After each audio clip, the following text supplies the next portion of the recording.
I have my gavel with me. We come to order. The time is 5:31 on Monday, June 27, 2022. This is a regular meeting of the District of Columbia Commission on Arts and Humanities. My name is Reggie, Chairperson of the Commission. I'm an avid American man wearing a plain shirt with all sorts of color shop. Notice of the meeting is posted on the Commission's website, bcs.dc.gov, on the DC Office of Open Government Central Meetings calendar, and in the District of Columbia Register. I will now call the roll. Hear your name. Please answer present. Stacy. Stacy. Cora. Here. That was Carla, right? Yes, this is Carla. Marion. Claudius. Rhona. Here. Madeline. Kymber. Marion. Here. Marion. Here. Cece. Hector. Here. Jose. Here. Gretchen. Derek. Here. Myself is eight. So, Stacy. I'm here. That's 9. So, a quorum is present. This meeting is being conducted in person at the Marion and the Miller Library in Washington, D.C. and remotely using the Cisco Webex virtual meeting platform. The meeting is being live streamed to the Commission's YouTube channel for public viewing. And an electronic recording of the meeting will be available for viewing online following the conclusion of the meeting. This meeting is governed by the Open Meetings Act. Please address any questions or complaints arising on this meeting to the Office of Open Government at open.office@dc.gov. I will now read the land acknowledgement. Every community owes its existence and vitality to generations from around the world who contribute their hopes, dreams, and energy to make the history that makes home. Some would walk as let's say no. Some would join to live like the homes in the hopes of a better life. And some would live on this land for more generations and can be counted. Truth and acknowledgement of individual mutual respect and connections across all barriers of heritage and difference. We begin this effort to acknowledge what has been buried by honoring the truth. We stand on the ancestral lands of the past faith and the Piscataway Peoples that respects to their elders, past and present. Please take a moment to consider the many legacies of violence, displacement, migration, and settlement that bring us together here today. And please join us in uncovering such truths and bringing all of these events and to use such truths to guide the legacy of the Arts Mission. The agenda for this meeting was previously circulated. If there are no objections to the agenda, it will stand as adopted. Is there any objection to the agenda? If there are no objections, the agenda stands as adopted. Next is the approval of the May 16, 2022 meeting minutes. Are there any corrections to the minutes? There are no corrections, the minutes stand as approved. By way of my comments, some of you are aware of this, but not everyone. A great artist, Sam Gilliam, passed recently. And I've been asked by the Washington City paper to send in a comment, so I've read to you the comment, and hopefully you like it. This is already going to the president, right? And the deadline was 5 o'clock, so it is what it is. I hope you're right. I've known Sam Gilliam for decades, and I'm proud to be a collector of his extraordinary works of art. Sam was one of the most impactful artists of his generation. His innovation in the 1970s of taking paintings off of the stretcher, the Washington Valley on whose board I sat for many years, had a set made from one of these works, remade the modernist canvas. Though art historians and critics were late in acknowledging his contributions, it is terrific and just that he is finally achieving the recognition he has deserved for decades. His artwork, Shed, was the first word cataloged in a session into the DC Commission on the Arts and Humanities Art Bank collection in 1988. It will be installed in the MLK Library in September as part of their new art bank collection. I've been wrong. Yes. So that's the statement that's gone to the Washington City paper, and he will be greatly missed. Yes. With that, we move on to public comments. We have no public comment speakers scheduled for today's meeting. As you know, we not only welcome feedback from our community, but we also depend on it to provide the best public service possible. So please reach out to us if you'd like to be scheduled to present during the public comment period at any upcoming meeting. Now, for the past several months, we've been incorporating a new artistic showcase, a regular part of our meetings, as a way to highlight the diversity and talent hard work in the district's arts and cultural sector. Last month, as we celebrated Asian American and Pacific Islander heritage, artist Kymber spoke on how he uses his artwork to share and explore his Vietnamese family's personal history and the experience of coming to America.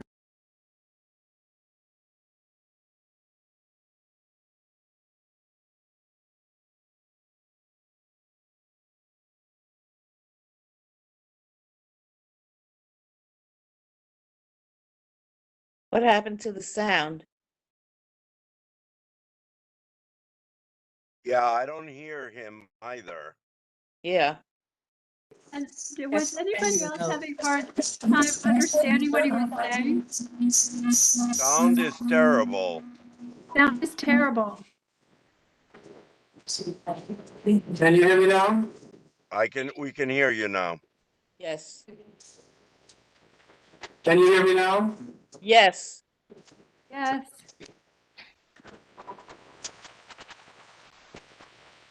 Can you hear me now? Yes, better. Okay, sorry about that. I'll start back at the top of, did you hear my comments on the public comments? The fact that we have none? Yes, we did. Yes, but the audio is really bad, Reggie. I don't know why. This is Mariah.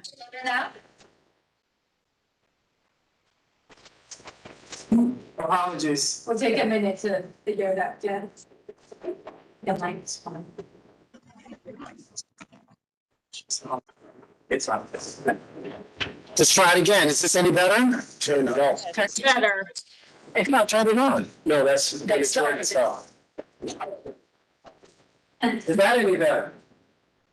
Yes, for me. Yes. So apologies. So I'll start back at the top of our guest artists. Now, for the past several months, we've been incorporating a new artistic showcase as a regular part of our meetings, as a way to highlight the diversity and talent hard work of the district's arts and cultural sector.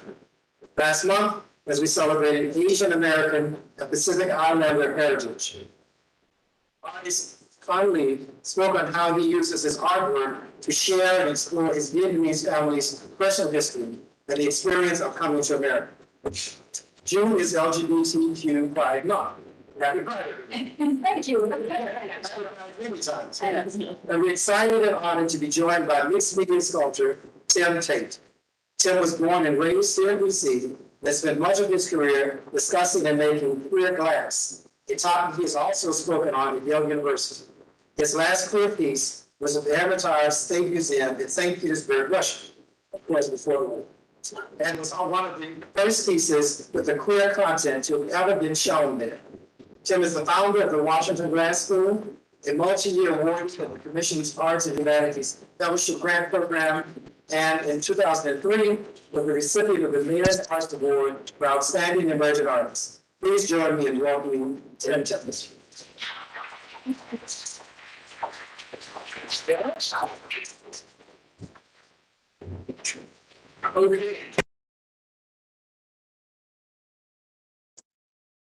You guys on the screen hear me? Slightly. Slightly. Uh-oh. They're gonna work on that audio.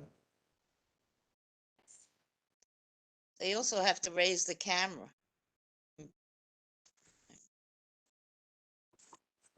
Is that better now? No. Can anybody hear me up there? We hear you. Ah, okay.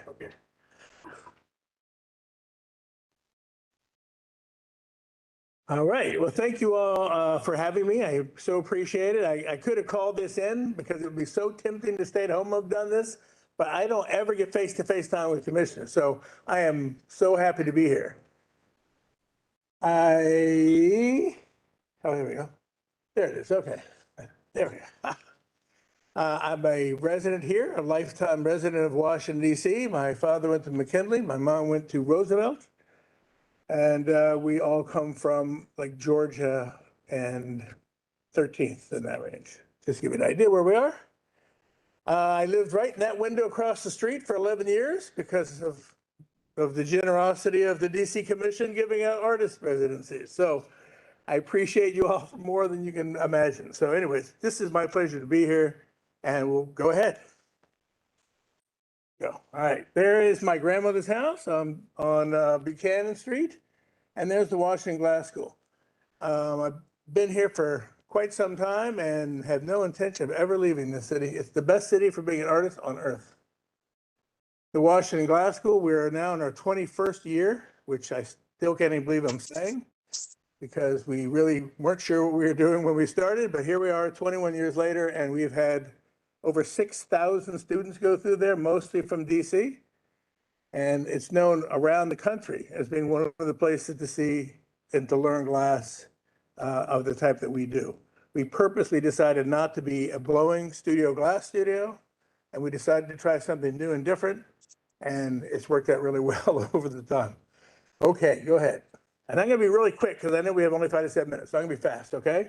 This is the piece you're asking about in Venice right now, about the rising waters and the difficulty with global warming. And this is in a huge old 16th century church.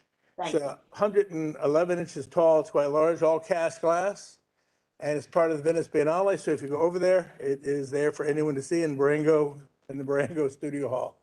So that one just got finished. That one just got put up. In fact, the medal was done by another local DC artist named Chris Shea, and the center was another DC artist, Michael Janis. So all of them are recipients of fellowships from this group. Okay, no. And so I'm going to go through this. This is going to be fast. I couldn't do it all. There just wasn't enough time. I mean, I looked at this at like 400 slides, and I thought, well, I'm not going to do that. There's only like 8 to 9 slides. I started doing queer glass back then when there was no such term. I didn't even use the word queer back then, but this is back in the 80s and 90s when 9 of my friends died one year, and I was not prepared. I was very ill prepared because I was in my 20s, very young man, and the first person I knew to ever get HIV in this city. I'm not sure I was the very first, but it felt like it. And so all of a sudden it was rapidly hitting a very young person who couldn't control it yet. So those are 9 little angels. Those are not crosses, they're plus signs. So those are the 9 people I lost. That was my way of dealing with things. These might seem kind of harsh or disturbing. They're not meant to be. This is just what queer people were going through in this city during AIDS, and this city was hit particularly hard. So I'm just going to go this. So we have to go back in time for this. I should show you probably something I'm doing now. I know because it relates to my fellowship. I thought this would be stronger for the Pride Month. All right. Next. This one, it's called Two Paths Taken. The inside has a little figure, magic 8-ball, where who knows what it's going to say. And the inner dome, I've etched the story of how my life changed on the day I thought I was, or found out I was positive at Whitman Walker Clinic. The outer dome is my fantasy of what my life would have become had I been negative that day. And as I was writing it, I realized both have their pluses and minuses, because a life-altering, potentially deadly, also harnesses other energies inside you. Suddenly you don't put off anything you're going to do. Suddenly you make sure that you have a legacy. That's why the school started. That's why we have so many students. It all started because of this moment where I was in shock and I wanted to give something back to the city I was raised in. And that was going to be the Washington Glass School. Okie doke. I did a lot of Sacred Hearts, I did Sacred Hearts not because I was Catholic. I wasn't at all. But my mom, who was ill, she had pancreatic cancer, just like me to bring her little glass hearts. And so I would do that. And when she passed away, I started doing that with these larger versions of it, kind of in her memory, with the JFK Eternal Flame from the cemetery across the way where we used to go see the Eternal Flame. We did a lot of these. All these have to do with healing. You see the dice in one on the left-hand side. That is because it was chance. It was like a roll of the dice. Who was going to get it? All of a sudden, you'd be talking to someone next week. You see their obituary. It was It was very jarring. The middle one, you see the biohazard symbol in the center. We embraced that symbol as HIV positive people in this town. You kind of embraced biohazard because everyone thought you were kind of hazardous. And the last one was just that beautiful silver. I just wanted to do a thing. And this was my memorial to hospice workers, because at that point, the AIDS hospice workers were, I thought, the most heavenly and amazing people on this planet. Certainly in this city, that you didn't see them on the street, you didn't know who they were, but there were hundreds of people who went out and helped all those people in all those AIDS hospices. So that's what that last one went to as a result of that. I put this one up. The blue side is heaven, the other side's hell. I was told I was going to hell on such a regular basis that I thought I would find out which it would be, and I would spin that, it would go to a certain way. And I think Marjorie Goldberg from, what's her name? I forgot now, but she sold that to a preacher, which I thought was kind of interesting. I liked it. I guess he wanted to see which one he was going to do. You know, if he played it right, he would have weighted it so you always went to heaven. But I didn't suggest that to him. So this was at the Artomatic in the Hechinger building. Give you a time frame. Okay, next. I can do this in 7 minutes. That's the video, and this is from the Library of Congress. It was in 1896, the first time two men were ever filmed dancing together. Now, that place where they were was Thomas Edison's studio. He wanted to see if he could have sound play and that someone dancing would sync up, because they didn't know enough about movies at that time. So this was him testing it. So two men in his lab got up to dance. And they did that for 30 seconds to see how that would work. And there's no way they could know that over a century later, that this would be an iconic video for so many people to actually see recognition of two people dancing together, two people of the same sex. I mean, they had great grandkids who are now dead, but yet that 30 seconds that they had lived longer than anything they had done. And also new media kind of begins with Edison's experimental films. So the combination of this new media and this beautiful thing, and they look so sweet when you see it. You know, over the years, they probably looked silly or horrible, or they had a lot of things I'm sure thought about them. Now it's quaint, it's sweet. We hope they met back then. We hope they danced together. But it's, you know, things have changed a lot, that's all. Okay. This one was two women I knew in the 70s. They had met when they were in their early 20s and fallen amazingly in love here in DC. And both their parents pulled them apart. They could not stand the thought that their daughters were gay. One set an arranged marriage up with one of the daughters, and the other one eventually married a man because she just felt so horrible and dirty and guilty that she thought, well, this is what you're supposed to do. They re-met in their 70s. One had divorced her husband already. The other one, her husband had been pretty abusive over those years. She left him. The two women were together for the last 10 years of their life. It was a lovely, beautiful moment. The video is of a woman dreaming, and as she dreams, you see a hand touch her head, and then kind of a ghost comes out of her body to go and explore what her life should have been. So I'm glad they made it. Next. This one I put up, I was feeling bad that day, I guess, but once the inside is a small little white ceramic figure covered in paint. It looks like blood almost. And it's because back then, once you told someone you were HIV positive, they could never see you any other way. Whatever other identities you had were gone. They were erased. So from that moment, they only saw you through that lens of being HIV positive, at least back then. Again, things have gotten so much better. These seem harsh, but they were harsh back then, not so much in retrospect now, so. Okay. This cover where we hide from no one, and you see this, it's a really large floral field, and then there's a video, it's an eye actually blinking out of the foliage. It serves two purposes. One, to say we hide from no one ever again. There's no more passing, no more anything. We're just going to be ourselves. And number two, when I first found out that I had this and thought I was dying within a year, the only thing that kept me sane and whole, and the only thing that made me feel comforted was I remember my aunt, who I love very much, had passed. And I remember thinking that she was watching over me and guarding me. So this is also a protector. Whoever sees this should see someone they love very much who passed over, looking over them, keeping them safe, keeping them on this side. Okay.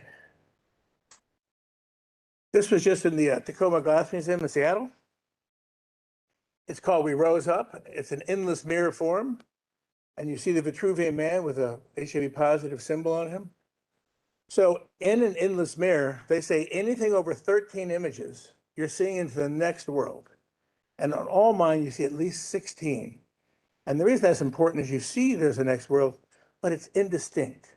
You can't tell exactly what it's going to be. So that's sort of what faith is involved at this point.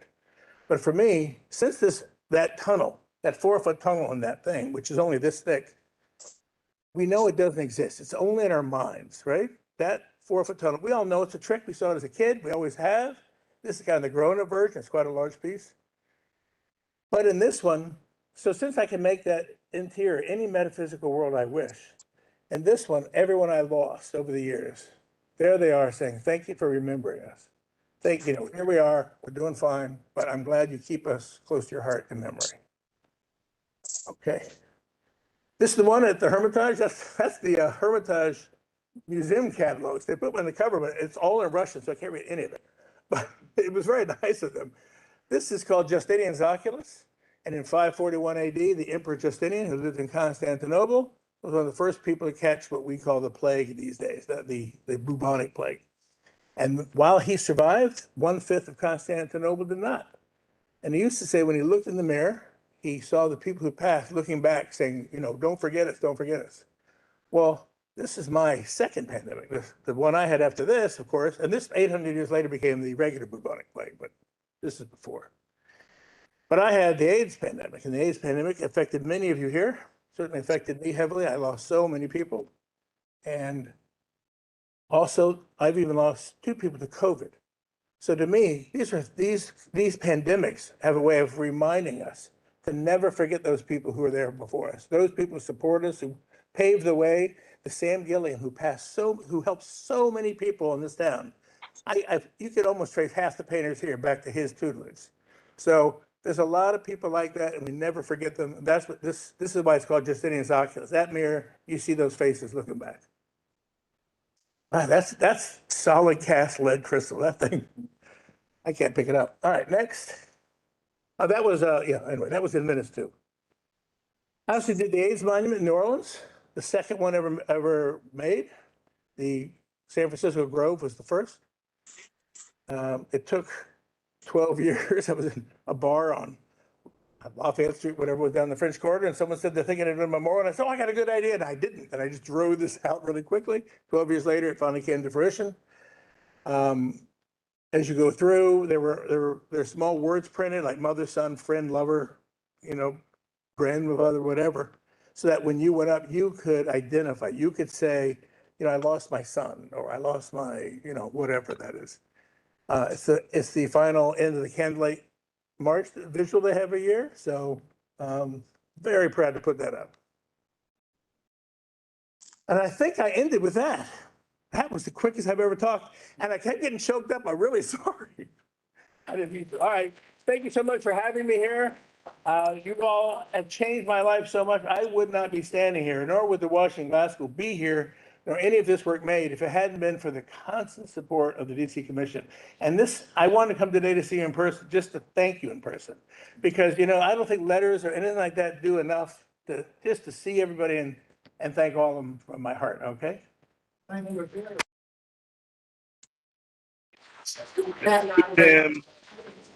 I'm one of these people who appreciates an art to be interpreted, but there's nothing more profound than an artist explains to you that. I mean, so the insight that you added in this presentation was something many of us never would have gotten. It's very delicious. So thank you so much for that. Thank you so much for having me. And it reminds us why we're here. It's really wrapped up in all the drama and consternation and that sort of stuff. Indeed, it's made up of what's happening in the world. And at the end of the day, to enable an artist like you to do what you do, to get back to us multiples of what we give to you. That's why we're here. And there's so many you all. I hope they all get a chance to come in and present to you all. It's such an honor to be here. And finally, I didn't want to do this for 15 years, so I'm really happy to all. Thank you. Thank you. Thank you. Thank you. We will continue to provide this platform for artists. This is what we want to hear. So thank you for taking. I'm sure it's the first person to make that happen within 13 seconds that I was responding. Thank you. Thank you. Thank you. So all time, can you all hear me? Can they hear us? Probably was here when I was thinking about. Can anyone hear? Yes, we can hear you. Very good. Again, Oh, I'll the apologize. audio is really bad. There's a lot of feedback. The audio is really bad though. I can't hear you too well, Reggie. Someone said it couldn't hear us. I think that was Mariah. Yeah. Says a lot of feedback and can't hear you. Well, I think that's what Mariah was saying. We are working desperately to move into the 21st century. And we are challenged to, I commit to, we're gonna find a solution to this problem. This has persisted too long. Does not make any sense. So we gotta figure out this is what it means. So anyway, so thank you again. Thank you. You're welcome. You're welcome to say it. I even said birthday. She's not the controversial, so. Thank you all. Thank you so much. So now we move to the executive director report. Thank you, Mr. Chairman. I'm assuming I can just speak, yes. Good evening, everyone. Chairman Van is being very, very modest. The idea of bringing artists into the commission meeting was all his. We helped facilitate, so this is a good thing. It's a wonderful thing. And Just two to tango. I'm stepping down here with you. found a way to tango, so this is all good. Before I jump into the my report, I just would like to acknowledge also the way that we have honored Sam Gilliam in the past, and I think this was part of our 50th year anniversary series of interviews that happened. But we have a really good video of E. Ethelbert Miller, literary activist, poet, who interviewing Sam Gilliam. They're very close friends of many years. And so we will share that video on our platforms, but we will also find a way to pay tribute to Sam Gilliam, who was a huge figure unto himself, but also a mentor to so many. And so I just wanted to acknowledge his contribution to the arts, and we will find an occasion to acknowledge his work. My report is pretty self-explanatory. I'll move through it fairly quickly. We have a new staff member who's joined as a human resource specialist, Ms. Janice Jackson. She has about a cumulative 12 years of experience with DC government. We're very fortunate to have her working with us. She's up and running already. We have also received our NEA Partnership Award for $861,200 for fiscal year 2022. We're moving through sort of finalizing our paperwork for receiving the funds. More locally, our grants and public art programs are closing. These last few weeks will be the final few programs closing out. We've had a pretty robust show of numbers for submissions. It's going to take us a while to vet through and make the comparison to last year's numbers. But just at first blush, it looks like we're well with numbers. Our arts bank submission, it closed on Friday, was over 200 submissions. So, and I use the word submissions because we have to vet through for eligibility to make sure that they are, eligible applicants moving forward. But it speaks to all of the outreach and the good work that we're doing, bringing new folks to their fold for our grant programs. Our Create and Thrive Arts Learning Program for older adults closed out. This was a first-time opportunity to apply for a grant.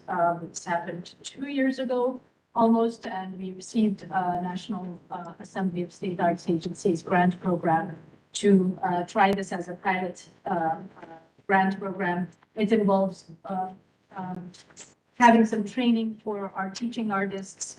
We had about 9 apply and be a part of the program, and they went out into arts community centers to provide arts learning program activities to our community members. Very well received.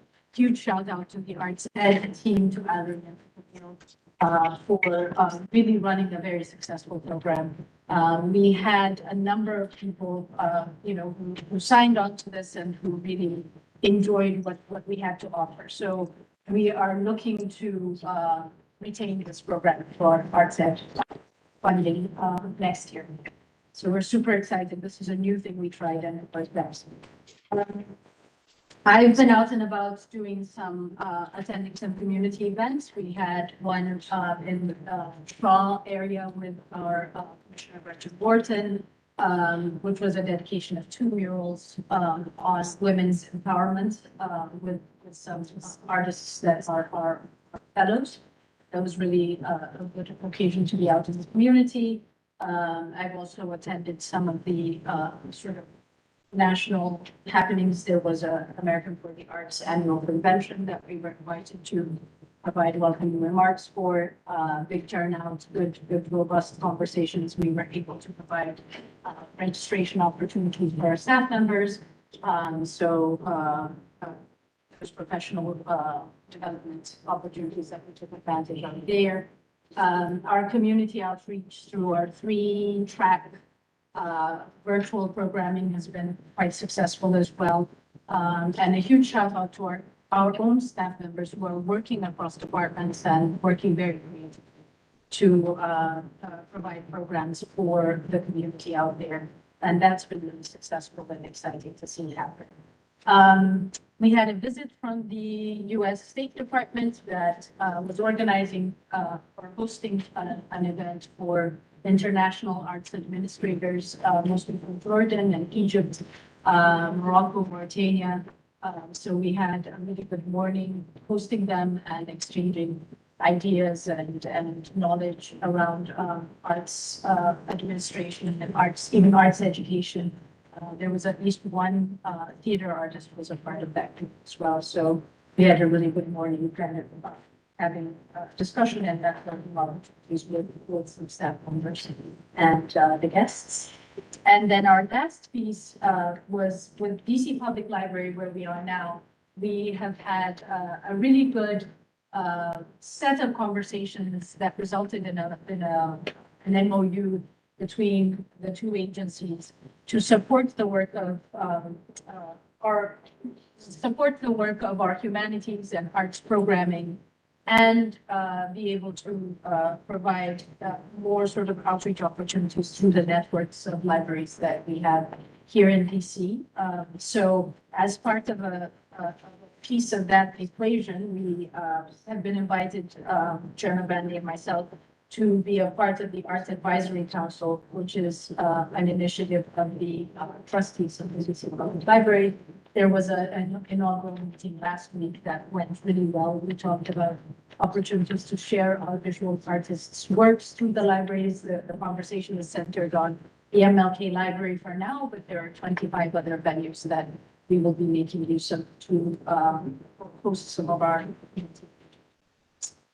So I'll stop there, Chairman.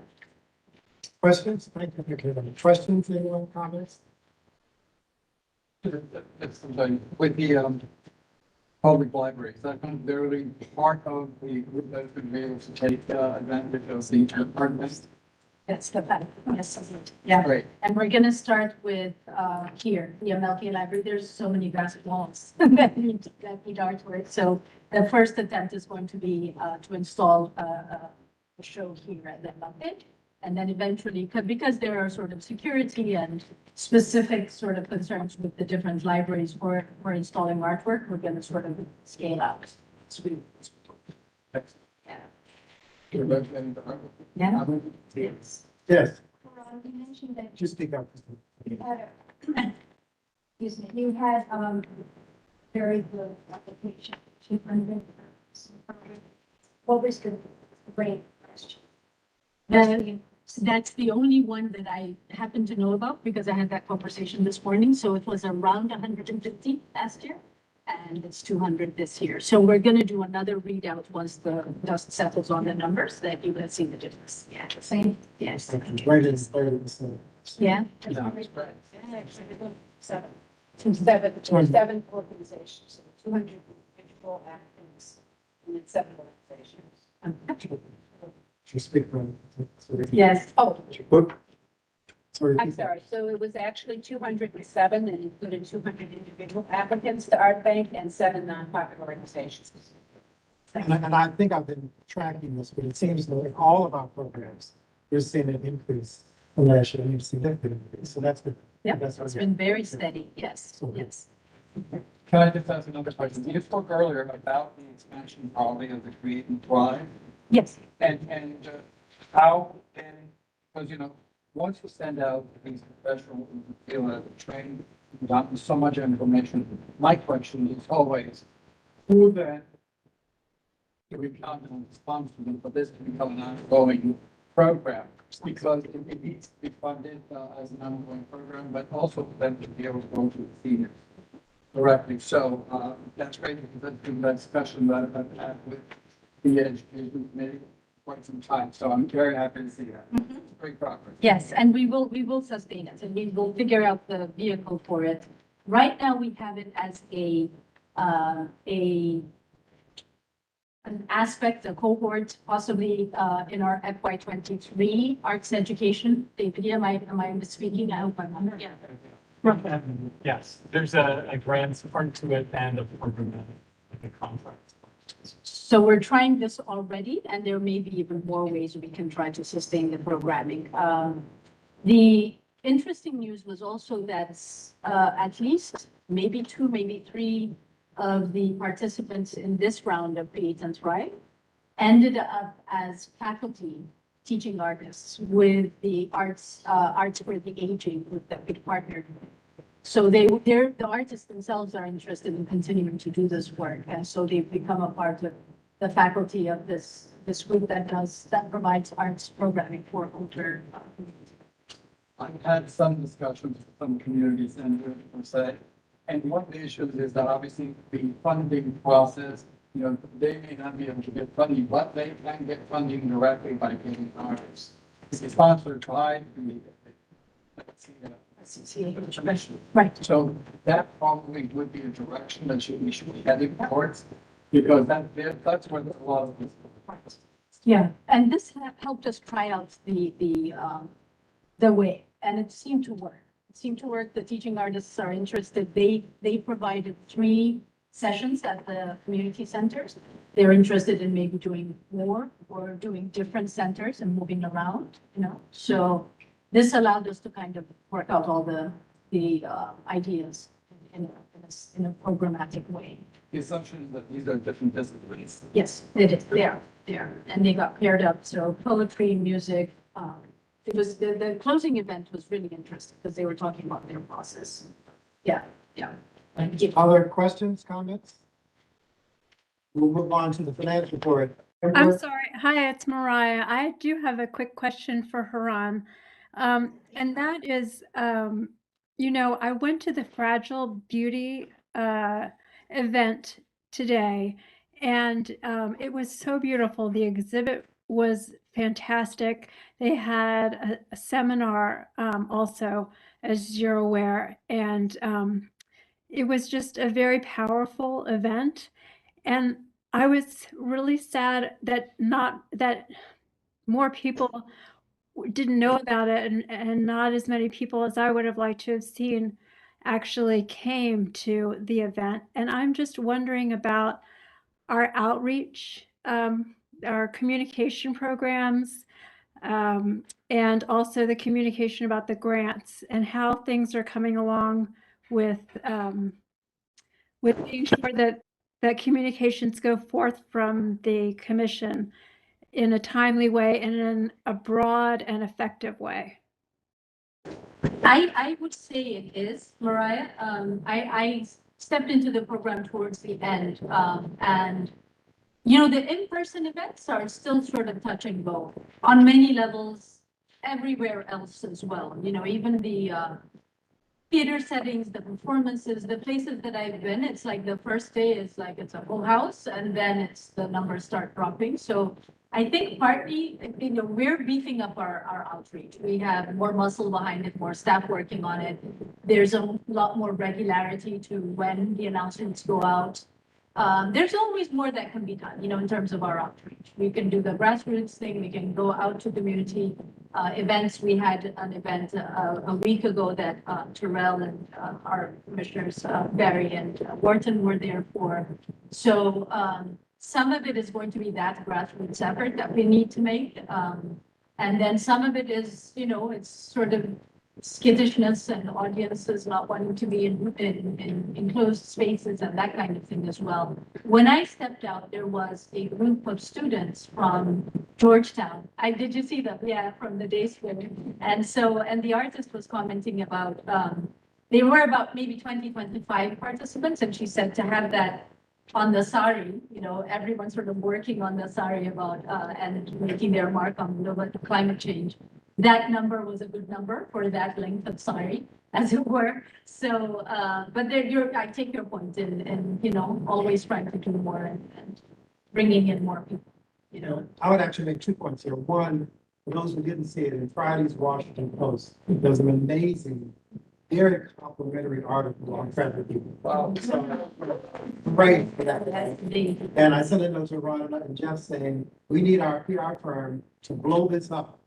Just anybody who wants to hear it, doesn't hear it, want to hear it, should get this. We need to make a big deal of this because it's such positive precedent.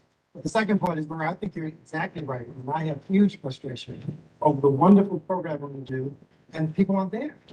I mean, the stuff we have in our gallery, amazing stuff, but it's a handful of people, 20, 30, whatever. So we have challenged this PR firm, Bang LLC, to really help us get to people in a way we haven't before. So to me, it's not sufficient that it's on our website.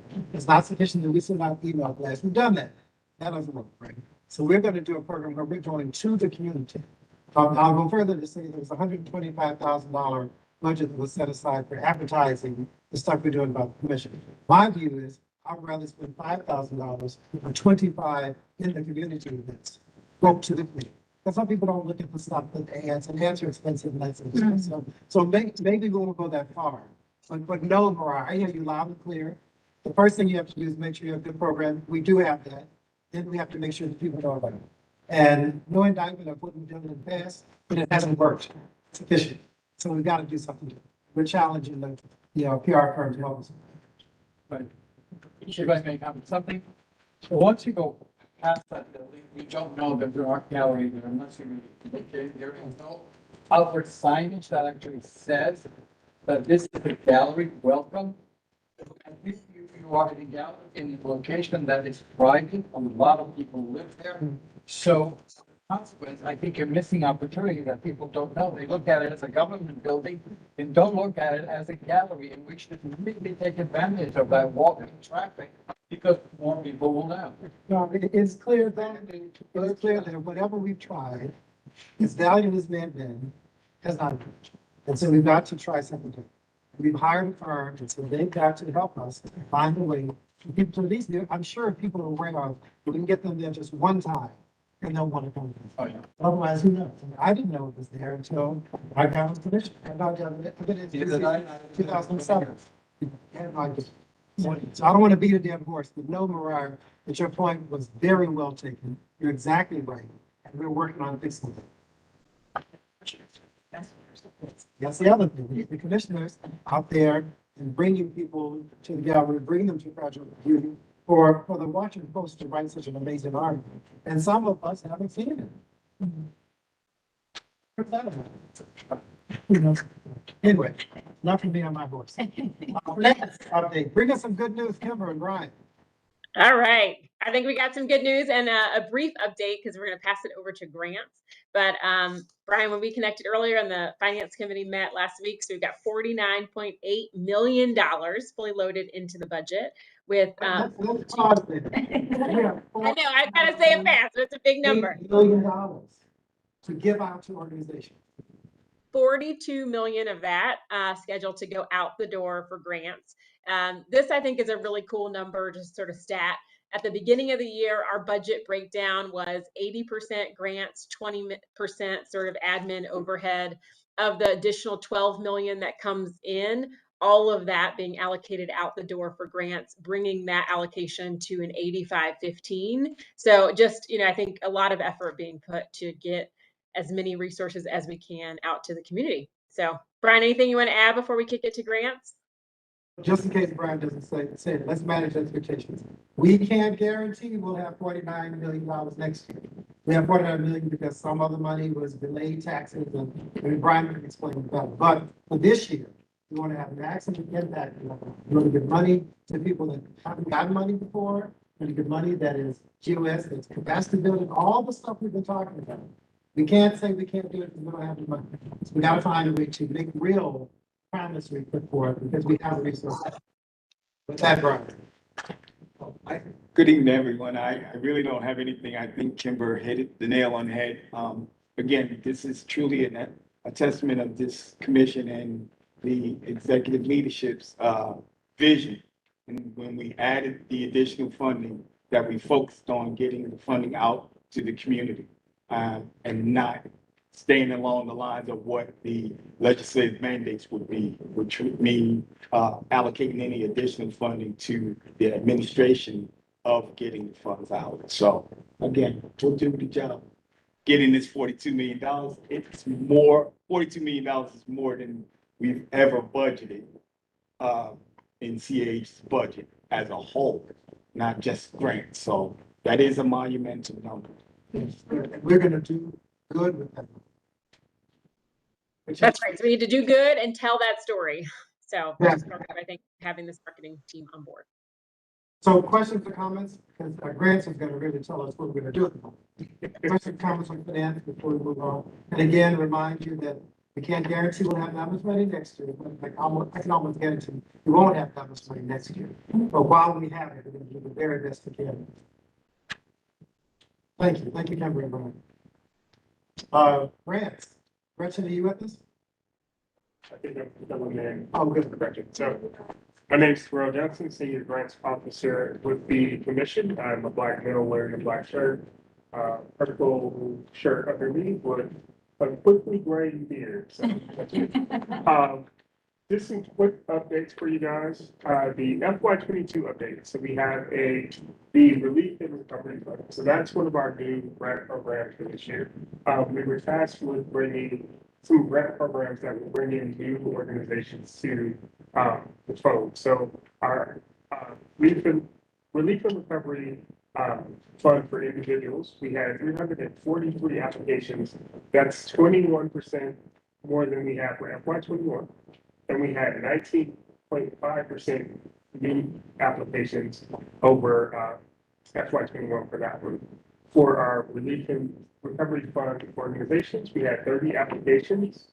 33% of the new applicants were, 33% of those applicants were brand new.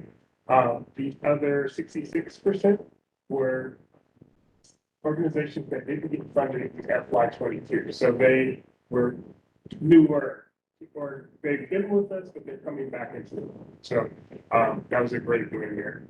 The capacity building initiative, I feel like I talk about that each month, but Keep talking about it. we are there. So we just finally worked on with our 9 organizations that will lead that fund. We had our first orientation with them on Friday, answered all their questions. We have a meeting this Wednesday, June 29th at 1 o'clock with 81 organizations who will participate in the capacity building. So we're excited to get them going. They're going to work in July, August, and September to roll out some of these programs throughout. So in the spirit of beating the airports, is this what I call the mental protege program? Yes, it is. Yes. Yeah, light off means it's well. Never mind. So good. So for those who in the past have heard me and others talk about the mental protege program, where both large and small organizations will mentor each other, because both large organizations don't think smalls don't go, smalls don't think large don't go necessarily. That's what this program is. So it's the grantees helping each other. And those 9 organizations are made up of just that, both small and large organizations. So we're really proud of the selection. It was tough to whittle it down because everyone had such great applications, but we're happy with what they're having. So budget update is. Oh, you know, I can announce them. I don't have the list. Can I send you guys an email with that information? Well, you can't remember any of them this whole period. Yes, so. Karen said, here's the king. Gretchen said, you put it on the spot. Washington Project for the Arts. Yes. Speaking to somebody. Washington Project for the Arts. the preservation, DC preservation. DC preservation, Pirate House. Pirate House, J.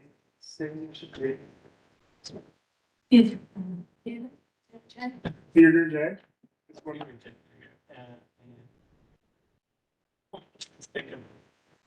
These are small. Wallet, so Wallet is a very small organization. It's, they have 2 full-time staff, but most of their staff are made up of volunteers. That's a true lawyer, so. I don't remember any of these.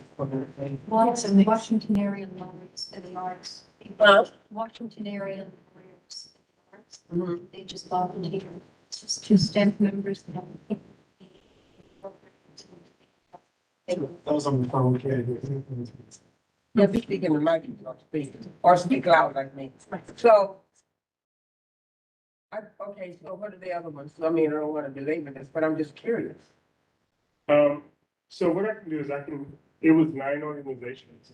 We had 9 small or 9 total? 9, we picked 9 total, but it was a mix of large organizations and we had to, right now we have 9 communities of practice. So we just needed 9 organizations. So out of the applications that we received, we had to whittle it down to 9, but we were very conscious to not make it all big organizations. We wanted some small organizations who needed to grow their capacity building and that kind of thing. The other thing is that we let the organizations know that they weren't the experts. So they wanted to head up community of practice that they needed help with at their organization. We encouraged them to do that. So what we want, the idea is we really want them to bring in experts in those areas. So we don't want any of our organizations going in and saying, we know everything and this is how you do it. That's really not it. We want to make a community of practice where everyone's learning. These administrative lead organizations are more so the people who are scheduling the meetings, making sure that the resources are there, and finding the resources to bring in. So none of the organizations are kind of leading that space, but the administrative lead organizations are making sure the space is set up, moving it along. Well, I'm comfortable with the concept and I'm comfortable with philosophy, but I don't know if the diversity. I mean, I hear 9 small, but are they standing any ladder? Yeah, so we I have. mean, I just want to make sure that everybody's on the page. We have 2 small ones, so it's Dance. Dance Institute of Washington is a museum science organization, but 100 reporters is relatively small. Menklti is a relatively small organization. Yeah, and Menklti and Dance Institute both identify as BIPOC. So 2 of them are. Are they black or are they Latino? What are they? They're African American organizations. Okay, probably what it is. Okay. Yeah, there's no section. You have to get before moving on. Okay, no, I don't. I didn't know. I don't need phone. So are you satisfied with the Point, I'm gonna look at it a little deeper, but yeah, let's keep moving. The number, you said 9 had been paired up. What drew the limitation to 9, and was it a budgetary issue or what, or just merely eligibility? It was really where the interest was. So we sent out surveys to all of our organizations. We didn't just want to say, here are the areas that you want to learn. We wanted to find out the areas that these organizations really need help. Because again, we're not the experts, so we don't want to say, you need to do this. So we did an extensive survey saying, here are the areas that you want to learn. And it came out to be 9 specific areas. Things like how to cultivate your board, how to incorporate idea, how to do marketing for a small organization. So there's very specific places that they landed. With the organizations, as that will take on the administrative leads, they had to send me 3 of their top places that they're comfortable with, or maybe a practice that they wanted to do, so that we could place them and make sure that everyone had someone to kind of lead that community. We also took into account that there's a chance that there's going to be one that's really popular. So say, I'll just say board cultivation. If we have most of our 81 organizations, they dive into those 2 areas, we're prepared to have 2 of that in one community of practice, so that we're able to really work. So we really try to be thoughtful about how we rock the community's practice forward, making sure that the community was included in the entire process. It was very clear how to apply. So meaning we had a broad window for the applications to come in with reminders. And we brought a committee together to review it. So, you know, it was very kind of thoughtful in making sure that everyone felt comfortable with the decision. I have a further question with regard to all those people who applied.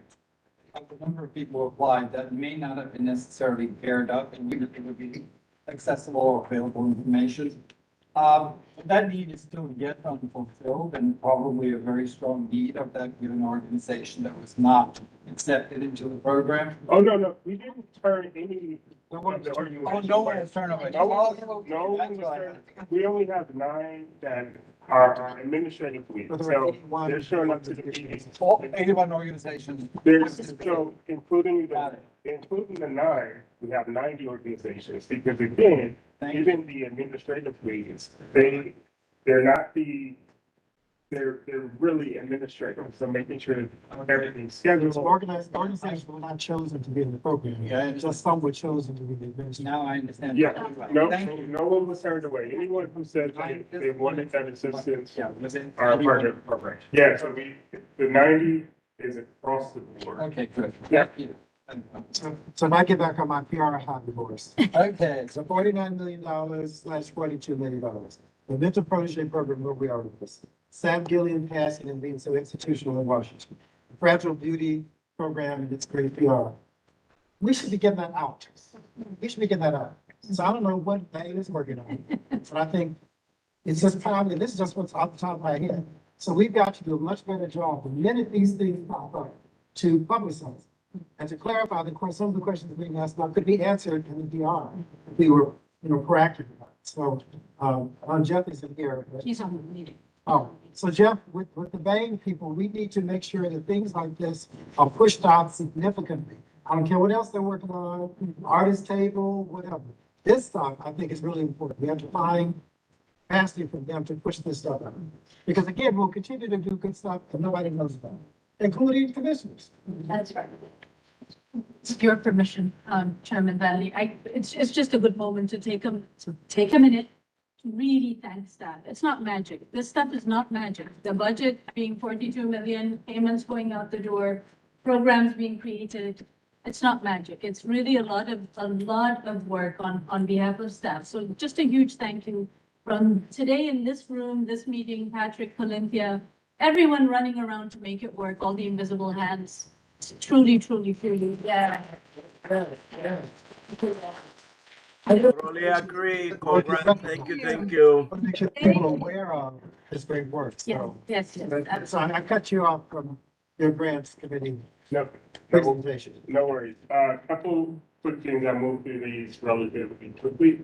Our FY23 project-based grants right now for the arts or humanities education projects, we have 43 applicants.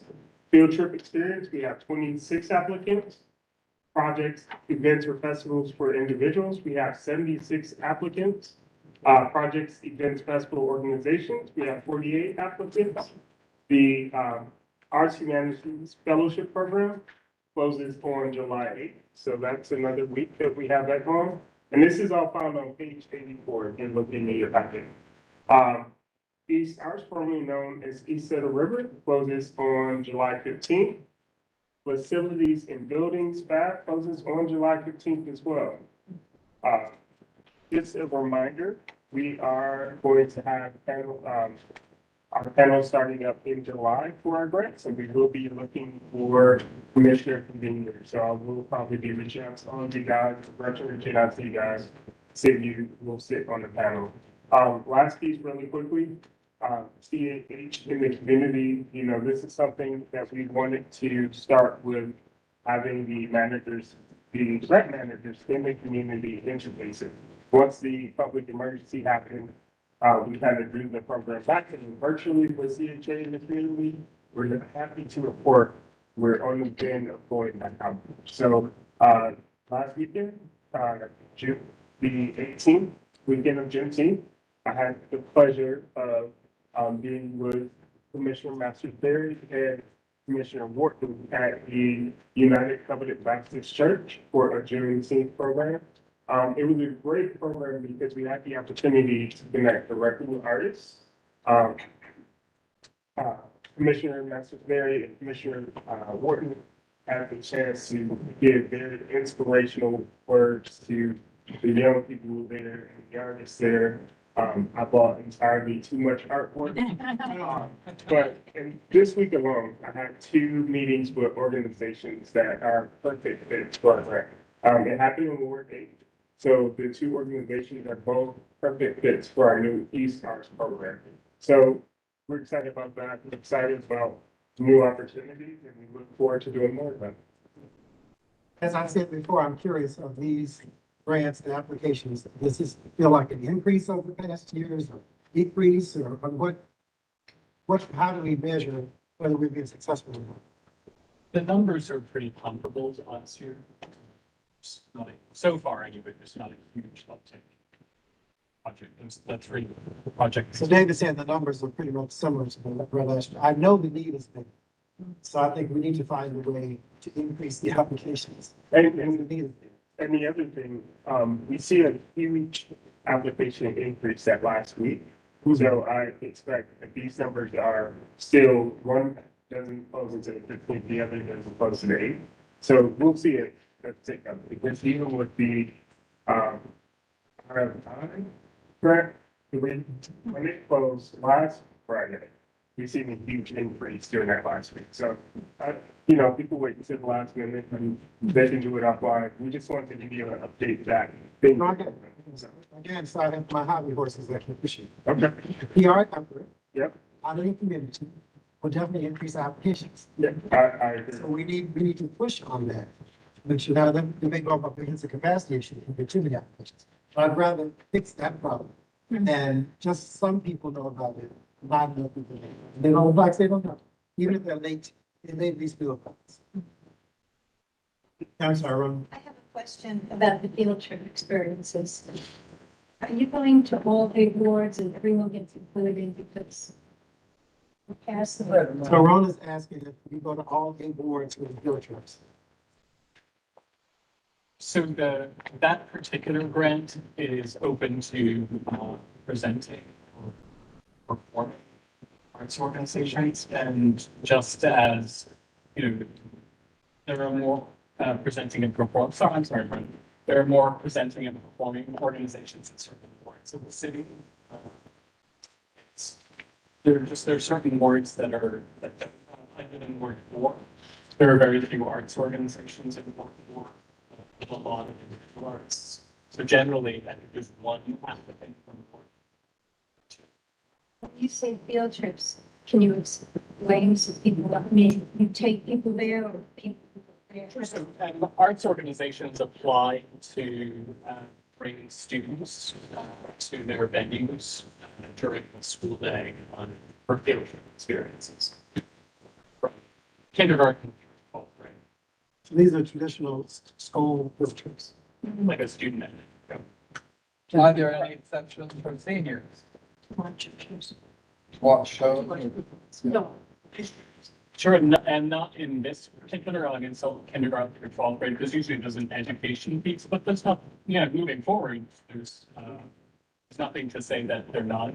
Because I know that there probably will be a great deal of need or use for that in a lot of senior centers. Because some of them actually, they're able to go to the center. So there's no reason why they can't go further out, into an art experience. It's definitely worth looking into to see. Yeah. We can read different performances, and one of them that they try to, we have seen and they look forward to it every year. Do you go to them or they come? No, we pick them up, Uh-huh. at the different centers around Mhm. and train them, they look forward to it every year. How do we go about expanding it to seniors and making it available to seniors so that it is already in a programmatic fashion on route to a program? So perhaps we can partner with the Office on Aging That's a vehicle.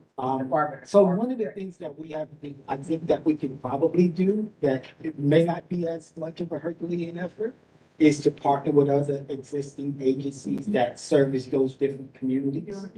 And if we could just do some inter-district agreements with them, perhaps the groundwork is already there. Meaning they have the members. Well, recommendations like this exist in the task force recommendations. These are not good ideas. And by the way, this is We what talked we've about been this over discussing, here. yeah, but the education committee, this is not over and over. It's already a part, but that office is already a partner of PH, so we're already working with them for this senior program, so it would be So a it's just natural. a matter of getting the field trip experience. of Add all it the- on kind of thing. You could think of a way. All, the important thing is how do we as a commission expand our services to our senior citizens? They should not be not included in the pandemic. I know it's a slowing portion, but now we need to move ahead. Because that's a great opportunity for us to really do important work we can do. So who can take this as an action? Sure, I can take it back to the arts and films. Okay, all right. So no, because my frustration is we have these conversations and they go nowhere. So instead of just talking about it again, but I know, because I wrote the recommendations. This was a recommendation from the task force in December of 2020.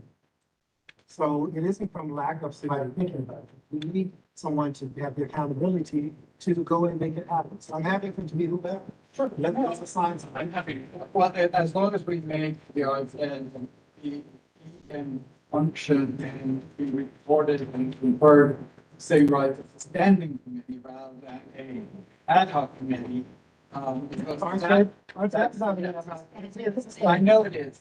I'm well aware of it. However, it's still in some ways it's behaving as. No, not behaving. No. It's not behaving. It's being coordinated as such. It's being coordinated somewhat as such. But anyway, we'll go over that. We should have a separate conversation about it, because we purposely made it a standing committee. But I know that it's not getting attention or support or whatever. That's a separate conversation. But let's move to actions. Let's not just have the same conversations, Groundhog Day over and over. Anything else on grants? Thank you. Public art. Is Maggie with us, or will, Lauren's thinking, Maggie's here, is that correct? so Lauren, would you, Happy to do that.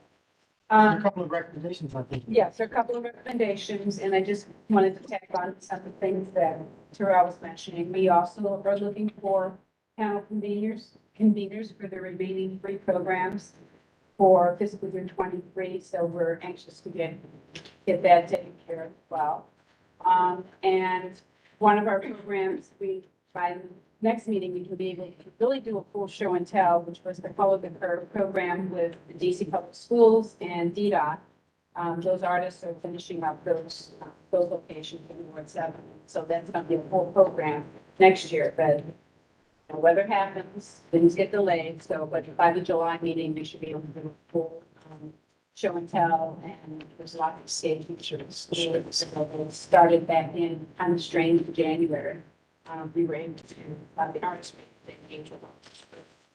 So we have 3 programs that are before the Commission for funding recommendations. The first one is for the Cooper Gordon Park Sculpture Project.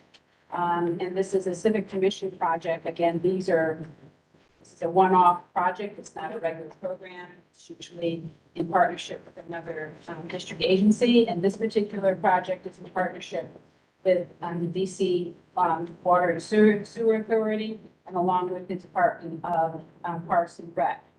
It has to do with the park that's being reconstructed as a result of the new tunnel project over in Shaw.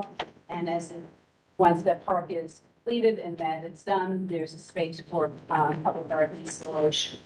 And this was for one sculpture that could go in that park.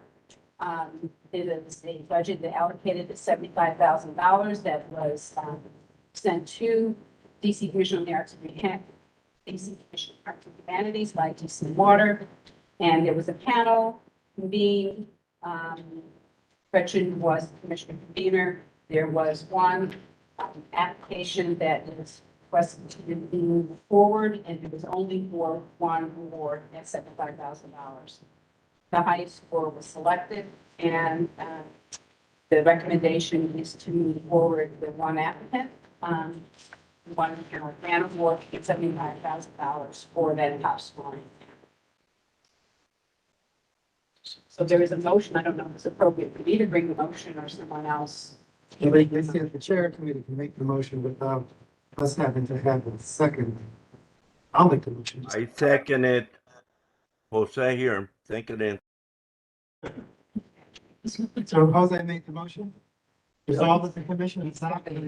Yes, I can do the motion. Somebody second it. This is Derek, I'll second it.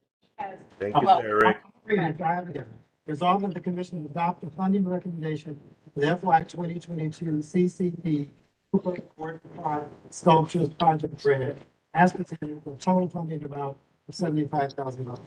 So we can move to discussion.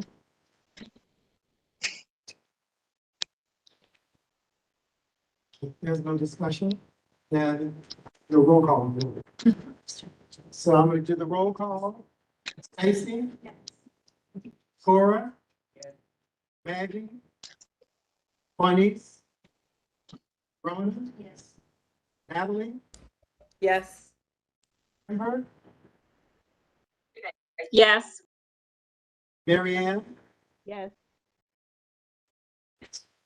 Mariah?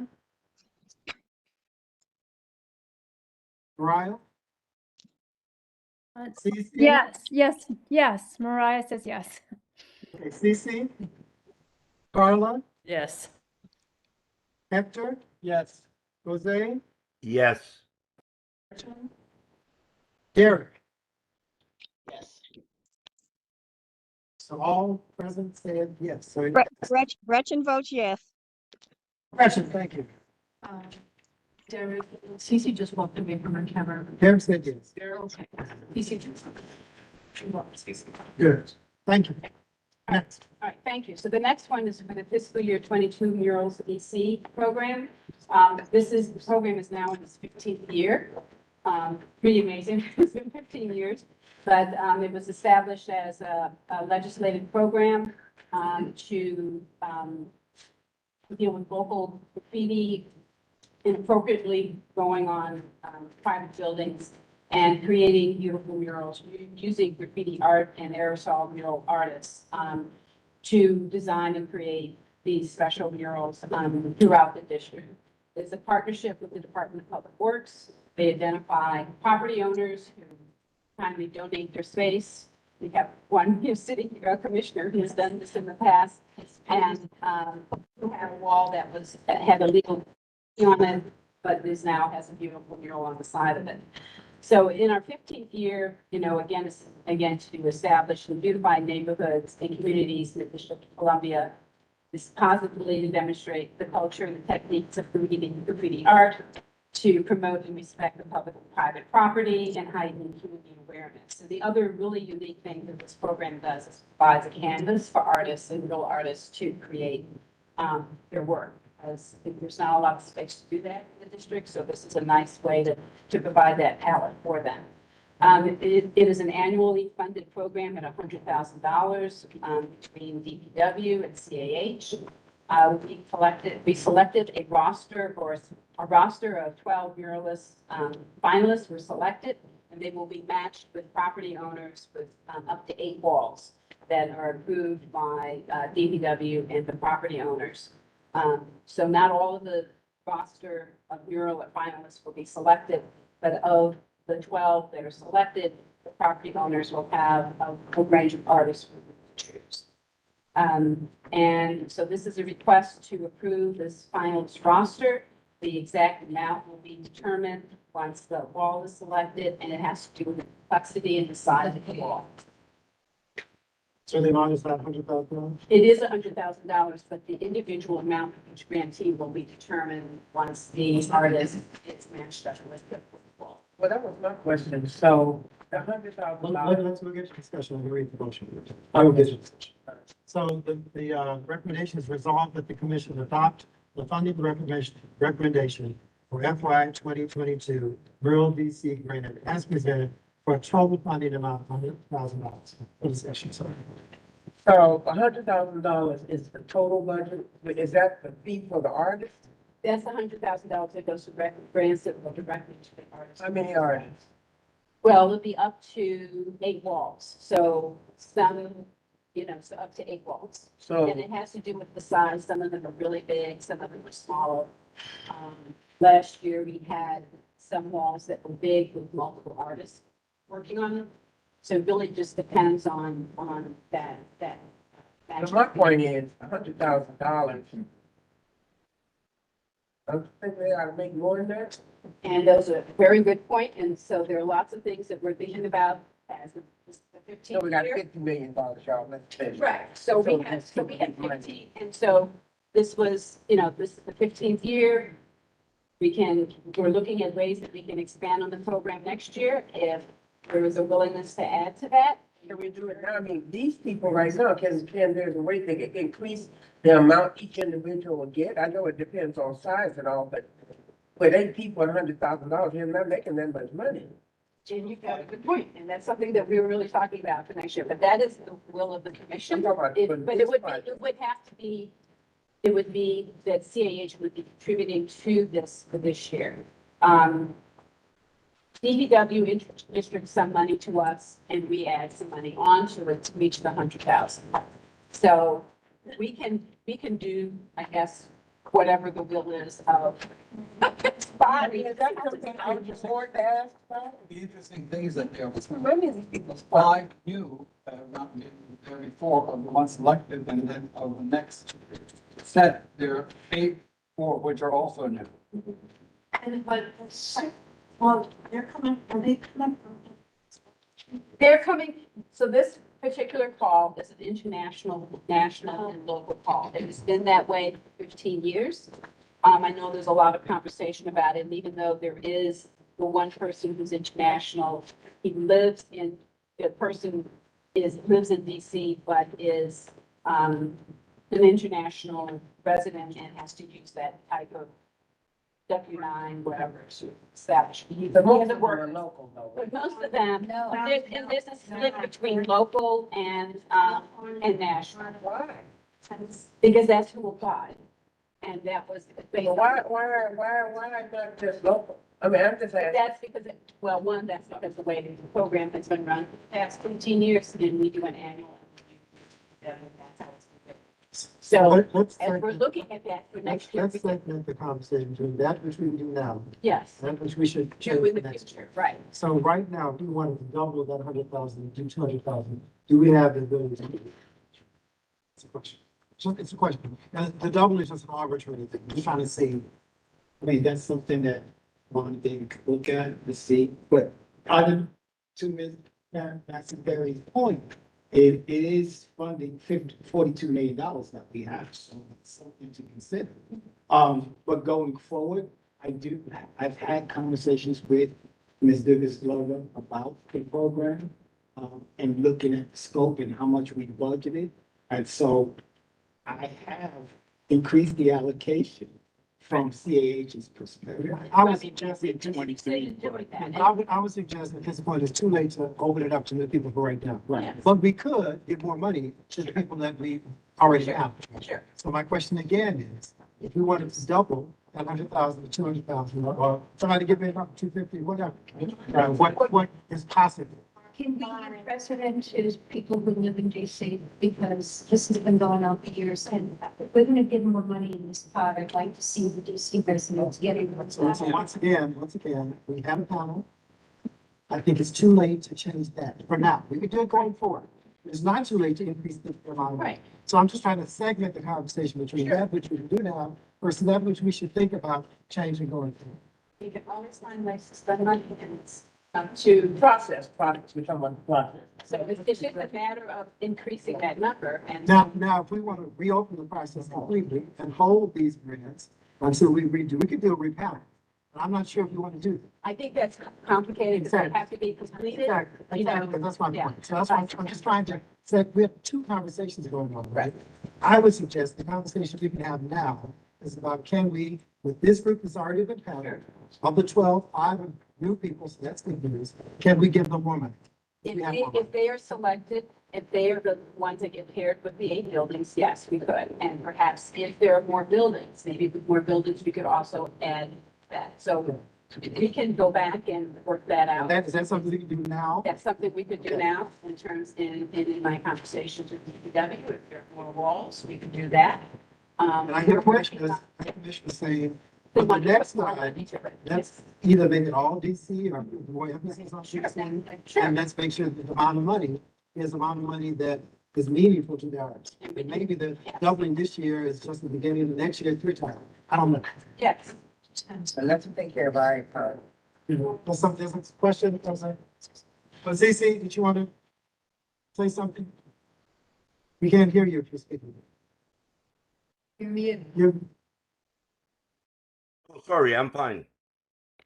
no, we're asking CC if she wanted to say something. You are mute. And once again, I'm not trying to belabor this, but I think it's important that we do what we think makes sense. If we have the ability right now to go and fix it, and then let's put it on for next time to fix it in a different way. CC, were you trying to say something? You still can't hear it. It's unmuted though. Have these people in this panel gone through already? Yes. Oh, yeah. It's been done. That's That's my point. I mean, and it was based on an MOU. We do an MOU with DPW. It could be the panel, so I Right, probably. so, Speak. yes, you know, we'll start doing the MOU. CC. Her settings are wrong. She's frozen. Ask if she can read that for you. Sure. What you wanted to say. So next year. See, in the meantime, after you wanted to say something, I'm sorry. Well, that's a double-edged sword, and by the way, I am all for, funding DC muralists of the Blue beside you, but at the same time, it is important to recognize that DC is a very international city. That gives us the bragging rights that we attract artists from all over the world to create work in Washington to enrich our city as well. But it doesn't mean that we cannot do it ourselves. It just simply means that we perhaps have to create it separately and differently. I would send that to the Public Arts Committee to have a fulsome conversation and come back with a recommendation to the commission, and then we can decide for the next. This time, I think the panel is done, the selection is done. It's not a bad selection, but if the horror is right, I think she is. That may be just enough money to not make it interesting enough for us. That's, if we have the money, this is the year we do it. I agree. Could you read it out or draw it up? So CC said the artist applied knowing the budget, but I suspect. add money to the program next year. And I'm. Next year. I hear what you're saying, CC, but I would suspect if we gave more money to the artists, they would gladly take it. They're not gonna say, all I asked for was $1, give me $1. So, and maybe they had a sense of how much money we could get, and that was impacting their decision. But if we can increase it, and they can justify the expense, then I think we should do it. So there, if I can just add, is there a dollar amount in the RFA? Do they specify a dollar amount in the RFA? No, but they said that they would. Does it say up to? In No. in the Yes. RFA, I can't tell whether it's glowing. When the light is or off. Okay, so it's off, okay. So in the RFA, it just gives a range of the amount of the grant, of the grants that can be. And last year, we had grants that we had unexpected private partnerships with that increased the grant amount. Right. So all it says in the RFA is a grant range. What is that amount? It's a dollar from, like, it's a dollar. The reason I'm asking is that the Office of the City Administrator has very clear stipulations around RFAs and maximum amounts for RFAs. So there is a maximum amount, but we could perhaps add more walls with more money. So we can work around that. I guess what I'm saying is if there's more money and that is authorized by, And you just add more walls. we just figure out how we make it work. But in fairness to CC, she's saying, also keep in mind that they will be making requests for travel, et cetera. Because many of them are traveling from far, and in my opinion, it's not an ideal use of commission funds. So what I would suggest we do now is let us vote on the maximum amount that we will fund this. Let the public arts committee work with the grantees, figure out what amount is due. If 100 is what it ends up to be, fine, but if there are people that need and can justify the need for more, we will at least allocate that money. Right. Is that an okay solution? So I'm asking, Cece, do you feel comfortable with that, or is that still thumbs up? Good. Yeah, so they're not, so just, yes, and we can do that, but for clarity, they figure that into their budget, and that is true. Those who have to travel, they're going to, that's going to go into their pockets. So, yeah. So if I, But that's fine from California, that's. With some people, the honor to be part of MuralsDC, and so maybe they have family here, but I mean, there are lots of different reasons why people from far away would do it, but it's a, well, you know. yeah. So if you will allow me, I will suggest an amendment to the recommendation. It says resolve that the commission adopt the funding recommendation in FY 2022 MuralsDC grant as presented for total funding amount not to exceed $200,000. Okay. So for discussion.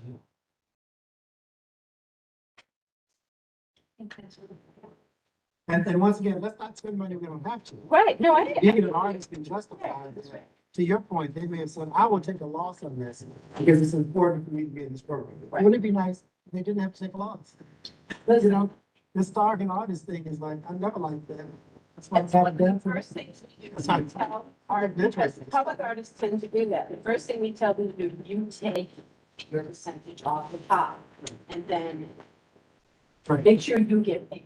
Don't do this project so you're not getting paid. So, yes, you get the recognition, but you need to That's not get what the they do. practice of paying yourself. That's not what they do. I know they do, but that's what we try to. So any other discussion? That's what we try to work towards, right? Yes. If we were just simply to expand and looking at the ones that were graded here, on the scoring, and we've done that before, so there is. More money we can get, more money. There are people here that we can include more regional, at least local, Marion, and one that I don't know. But you know, you see what I'm talking about, so it can go into a more local, economy. So if we get this back to arts community, expand. see if you can find a way to get more DC people in there. See if artists need more money, let's get them more money, not to exceed the $200,000. And then for next time, we'll have a more fulsome set of criteria that reflect this conversation.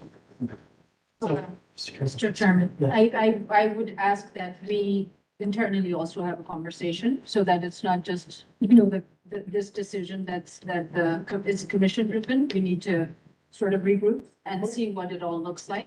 Always said is not to exceed 200,000. That's all. Yeah. And I'm happy to go back to Yeah. the Public Arts Committee and staff to come back with a recommendation of how the money should be spent specific. If they come back with exactly what they did. Yeah. The reason I say this is because it's a shared program with another DC government agency. And so, just give us a minute to think through the pieces there. It's a shared thing with another agency, but they give them what they're going to give, so whatever's going to be increased is going to be on our side. I understand that. I mean, You're it's not like, gonna say no. right, I mean, No, it's not about no or yes. It's about giving us a moment to think through them. It's not just bureaucracy, it's actually the work. So we do have to think through the pieces to it. So we just need a moment to figure out what that looks like on the programming side. But I think we should do it all quickly so they can go back to our committee meeting. It's done. So let's go through the vote. The motion is that we have a funding amount not to exceed $200,000. And that we will let the Public Art Committee working with the staff to sort through. If you now have extra money, is it increasing the number of awardees, more money per awardee? Walls, whatever, let you figure that out. Because you're gonna have to bring that back to us for final approval anyway. So let's not try to do their work in this session. We'll just give them that to the direction. So I'm gonna go through the list. Stacy, Yes. Cora, yes. Maggie, Juanice, Rhona, Yes. Natalie, Yes. Kymber,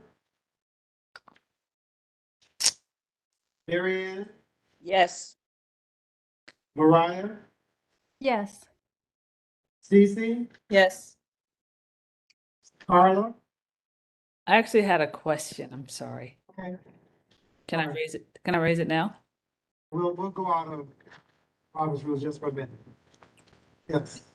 Well, my question was, and why does it, the amount that you've designated as 200,000, can the commission come back with a recommendation of what that increase should be based on, you know, a lot of the variables that go into producing these murals and the scope of the murals? So we could be limiting it to $200,000 if we don't take that into consideration.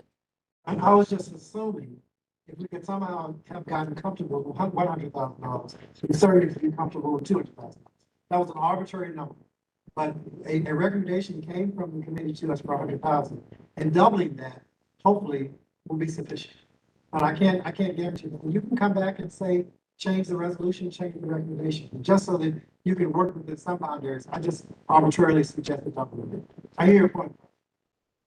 Yeah, because I would imagine that 100,000 has been what they've been working with for several years. So 15 years. 15, yeah, exactly. I'm happy to let the committee go and do its work and come back, and if you discover the 200,000 is not sufficient, tell us. Right. Carla? Yes. Yes. Yes. Hector? Yes. Jose? Yes. Gretchen? Yes. Derek?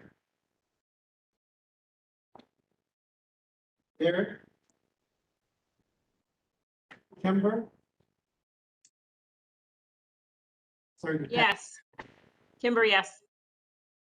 Derek? Yes. So it passes.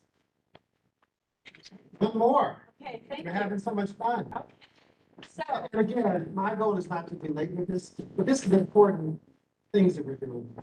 I'm hoping we feel comfortable that the time we're taking is well spent. Because this is very material to these artists. very important. I agree. I don't want to rubber stamp. I want to make sure we. I agree. Anybody opposing anything, please don't let me ramble on this. That's not my goal. I'm just challenged by who I can tell on the screen who had the thumbs up, and that's the thing. Can I emphasize that you don't want to belabor, but you keep belaboring it. You belabor as well. I'm going to add to more belaboring. That this is about leveling the playing field. I get a headache even thinking about us over here talking about $200,000. When I came on this commission, it was so balanced. People were getting millions and hundreds of thousands of dollars. We can just keep trying to get that art in a more equitable place. So this is nothing. This is just a start. We should be doing much more for our local artists. And so let's not even make a big deal out of it. Let's just find some more opportunities to get some more money for our artists. Don't get paid enough for them. I think that's a major discussion. Yeah, it is. Yeah. Sorry. Thank you. It's not going, you're the top. Okay, so the next one is for the fiscal year 23 Marion Junior Legacy Public Art Project. It's also a civic tuition project because it's a one-time program and it's in partnership with another district agency. And in this case, it's the Department of General Services. And it's also in partnership with the Marion Junior Legacy Foundation, which is the 501c3. This is a two-step project. The first step was a qualifications round, and from the qualifications round, those finalists, up to 3 finalists, would be asked to produce a written proposal and submit maquettes, models, however they want to display what their vision is for the lobby of the 441 building, which is now the Marion building. They would get a stipend to produce or an honorarium to produce their written proposals that will be due in early August. And then there will be an in-person presentation to the same panel for the finalists to explain how they envision adding all the components to this project. There are 3 major components. One is a legacy mural. The other one is interactive kiosks or other kinds of multimedia digital display units. And then the third part is the placement of the plaster mold of the bronze statue of Marion Barry, which is in front of the Wilson Building on Pennsylvania Avenue, 13th. So this request is for the honorariums. We're up to for $7,500 for 3 finalists to receive the honorarium of $2,500 to produce the written proposals. Natalie Hopkinson was the commissioner convener, and we met this a couple of days ago. It feels like it was a long time ago, but we met a couple of days ago. So this is the recommendation for the honorarium for the 3 finalists that the panel is recommending to the commission. So again, I'll read the recommendation and then we can go to discussion.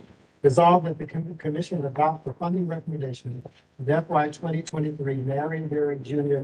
Legacy Public Art Project Program Grant Finalists as presented for total funding amount of $7,500, which is $2,500 for each of the 3 finalists. And the project itself, that money, this is not.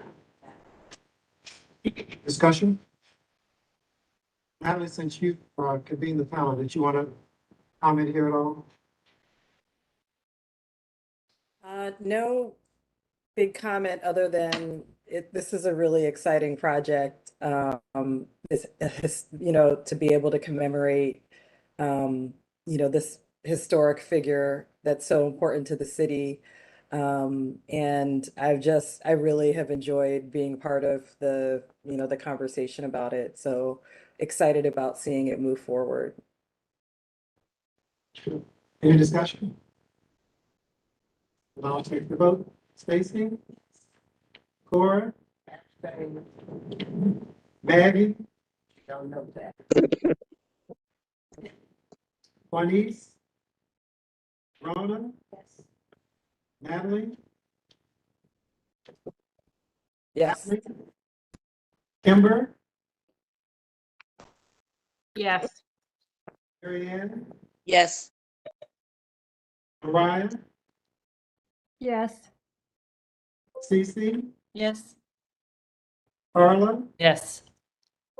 Hector? Yes. Zay? Yes. Gretchen? Yes. Gary? Yes. Passes with 1 abstention. Good. Anything else from public art? Thank you. Thank you. Sorry that was laborious, but No, it was a good discussion. Thank you. Good. So governance. Last but not least, this is very easy. It's housekeeping issues. And the rationale is, 1 is we're just correcting a typographical error. 2, I want to clarify that the chairperson of the commission is the chair of the committee. It's therefore counted towards a quorum, which is very important. Oh, executive. Well, we're just talking executive. I'm sorry. This is to amend Article 6 Committee, Section 3, which is only the executive committee. And then 3 establishes the executive committee meetings are public and governed by the DC Public Meetings. So, So as chair, you're recommending. and I am recommending that we accept this and propose that this be. Second. No, discussion. Discussion. Any discussion?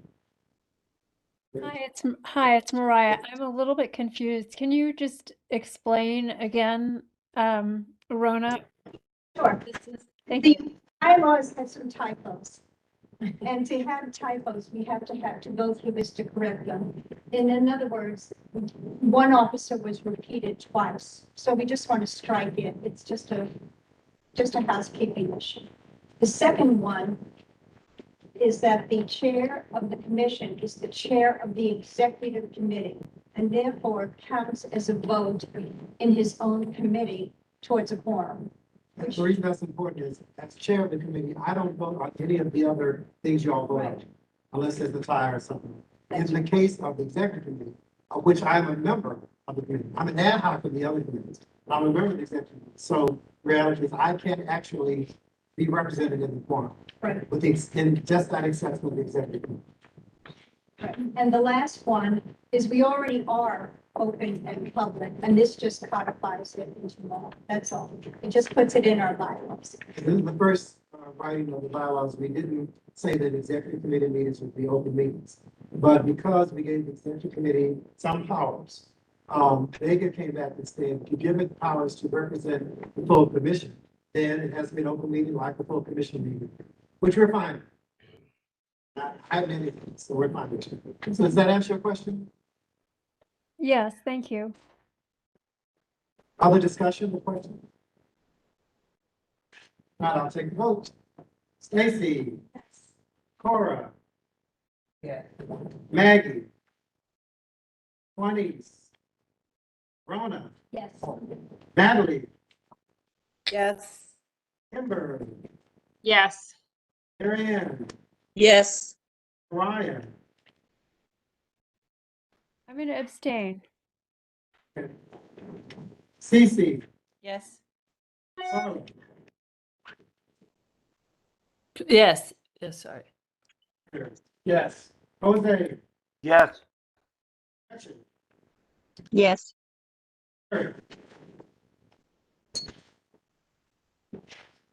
Derek.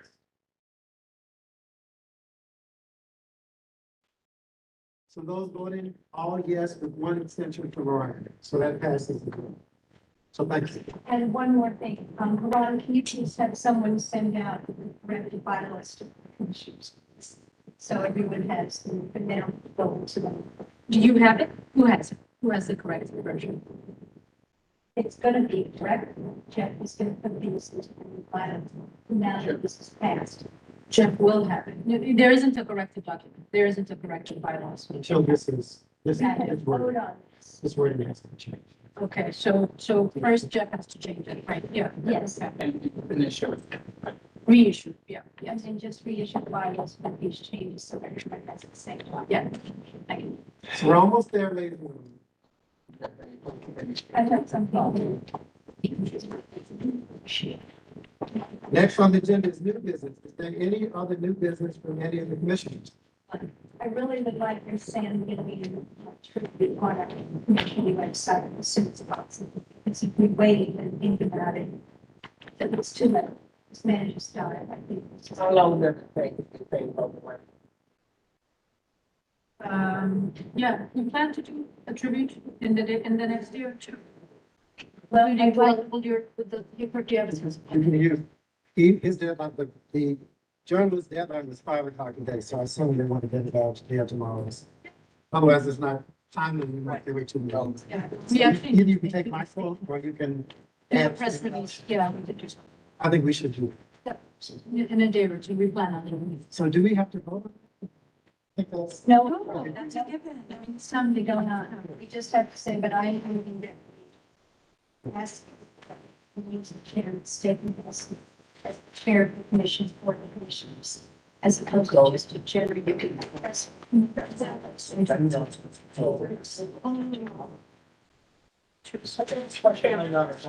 So I'm gonna read again, some of you came after I did this, I'm reading again the comment that I sent to the Washington Post, the Washington City paper.